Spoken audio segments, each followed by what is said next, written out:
வணக்கம் சாய். வணக்கம். நம்ம சூப்பர் ஸ்டார் ரஜினிகாந்த் வந்து நிறைய படம் நடிச்சிருக்காரு. அதுல பாத்தீங்கன்னா மேக்சிமம் எல்லா படமுமே வெற்றி படம் தான். ஆமா. அதுக்கு காரணம் என்னன்னு நினைக்கிறீங்க?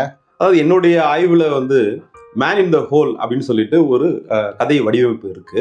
இதுல வந்து பாத்தீங்கன்னா கதை தொடங்கும் போது கதாநாயகன் வந்து ஒரு நல்ல பொசிஷன்ல இருப்பாரு. அதாவது ஏழையாவும் இருக்கலாம், பணக்காரராகவும் இருக்கலாம்.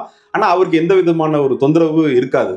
கதை நகர நகர வந்து பாத்தீங்கன்னா அவருக்கு தொந்தரவுகள் அதிகமா வந்து பிரச்சனைகள் வந்து அவர் வந்து ஜீரோக்கு வந்துருவாரு. அப்புறம் இந்த ஜீரோல இருந்து எப்படி அந்த பிரச்சனைகள்லாம் அவர் தீர்த்து மறுபடியும் மேல போனாரு. இது வந்து வி ஷேப்ல இருக்கும். அதனால மேன் இன் த ஹோல் அப்படின்னு சொல்லிட்டு இதுக்கு ஒரு பேரு. இப்போ நீங்க அண்ணாமலை எடுத்தீங்கனாலும், படையப்பா எடுத்தீங்கனாலும், முத்து எடுத்தீங்கனாலும், பாஷா, அருணாச்சலம் இந்த மாதிரி நிறைய படங்கள் இருக்கு. ஏன் சிவாஜி படங்களும் இருக்கு. இதுல ஒரு நல்ல கம்ஃபர்டபுளான ஒரு சிச்சுவேஷன்ல இருப்பாரு. அவரை யாருமே தொந்தரவு பண்ண மாட்டாங்க. போக போக போக பிரச்சனையால கீழே போயிட்டு இன்டர்வல் பிளாக்ல ஜீரோ ஆயிடுவாரு. அப்புறம் அவரே அந்த பிரச்சனையை தீர்க்கிறதுக்கு மேல போவார். இதுதான் அவருடைய மெத்தடு. இதனால தான் பெரிய சக்சஸ் வந்து அவர் அடைஞ்சார். நன்றி சாய். நன்றி.